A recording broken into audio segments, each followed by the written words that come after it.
Oh, hello. This week we're talking about Taoism. And if you recall last week's 5 relationships, I just kind of like to build on philosophies. Anyway, today's the 6 ways of the Tao. And most people are familiar with the yin-yang symbol. My crude, excuse my crude drawing, but I want you to imagine, it's like black and white, but imagine it being fluid. Imagine it being like liquid. And then go back to those 5 relationships that we talked about last week and think about the relationships that you have and that I have that become out of balance. Whether you try to dominate somebody, like friend, or, you can have a healthy parent-child relationship with boundaries. But those boundaries get crossed if you try to use your sense of authority to dominate. Does that make sense? Or if you're a friend and you use your influences to manipulate. So yin-yang, I think about this being liquid and fluid. The Tao Te Ching is the text for Taoism, written by Lao Tzu. And I'm just going to explain it the way I can, with an I school, because that's what I do. I just interpret. Taoism is like the natural way. I think about just the universe, stuff that's completely outside of us, that's out of our control. To understand it might be a little helpful. I made this small t on purpose because I feel like Te is cultivating in the smallest ways. So sarcasm, for example, is so widely used. I myself am excellent at sarcasm.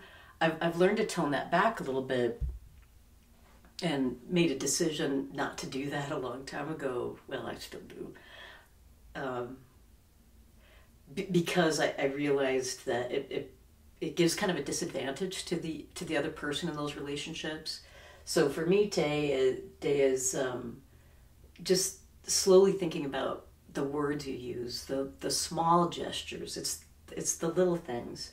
And then Ching is trusting, once you kind of find that path, it's within, am I making any sense?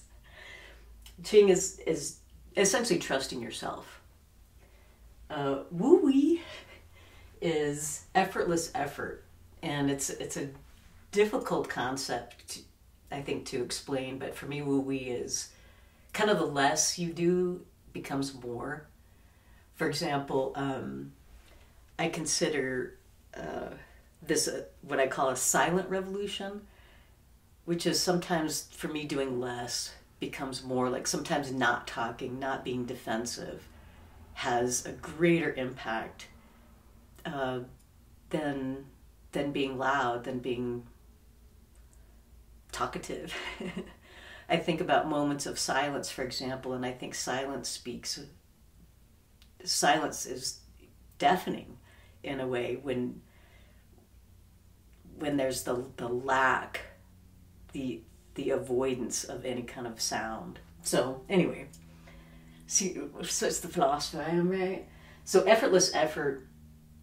2 examples that I like to use in class are I grew up in the summers river rafting, and one of the things that we used to do is, take our boat down the river, green, but Colorado, ooh, don't I sound French,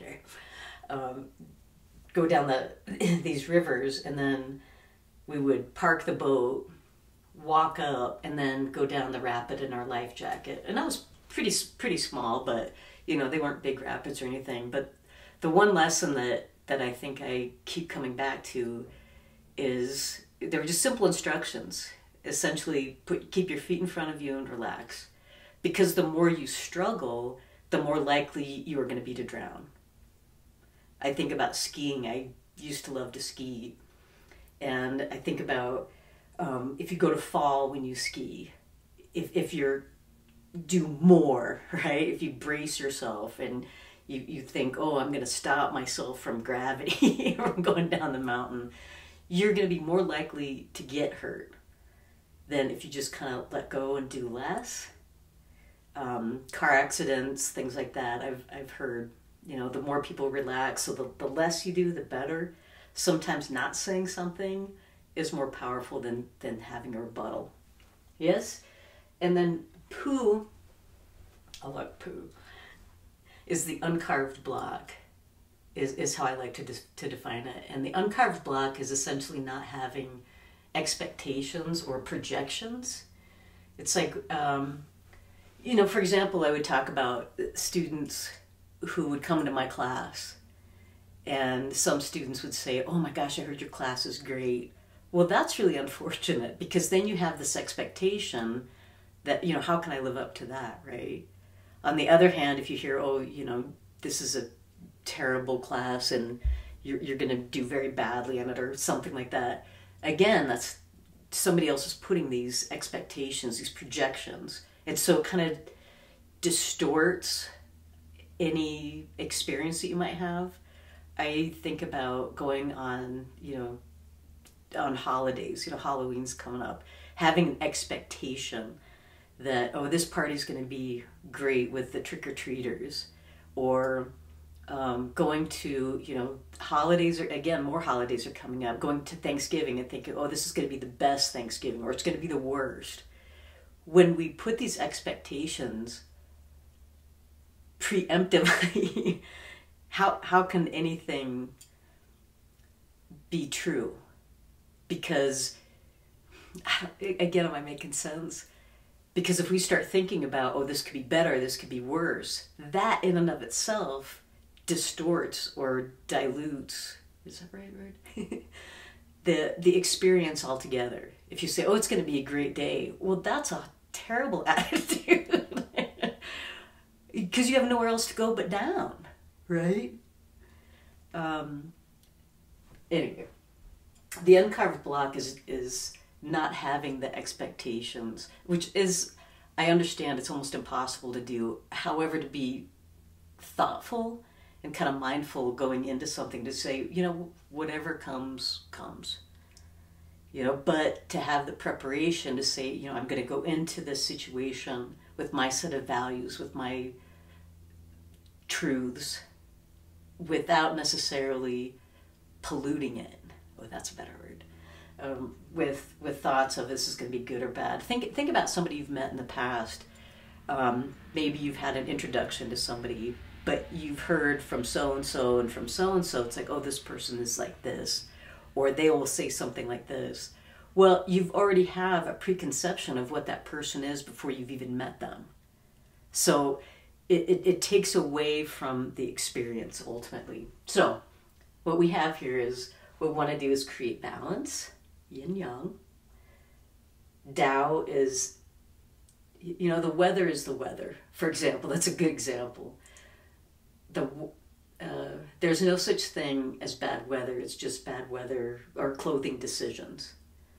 Yes, you're not going to change the weather. So to complain about the weather is completely futile. Now, what are the little ways you want to do to cultivate within something that's natural? What are little ways that you can do to cultivate that? Maybe you start by not complaining about the weather. What's the point of that? Get a scarf. And then to begin, which is kind of what I'm in the process of, is trusting that maybe what I'm doing, yeah, it's okay. Do less is always more. In an high school, yes, doing nothing is going to be grand. And then the uncarved block, once again, is this idea that you're not just, well, you can do what you want. This is a free school. But if you want to take any of these philosophies, the idea is to not necessarily project whether something's going to be good or bad. You just don't know. And it'd be much better to experience it. Okay, see you next week.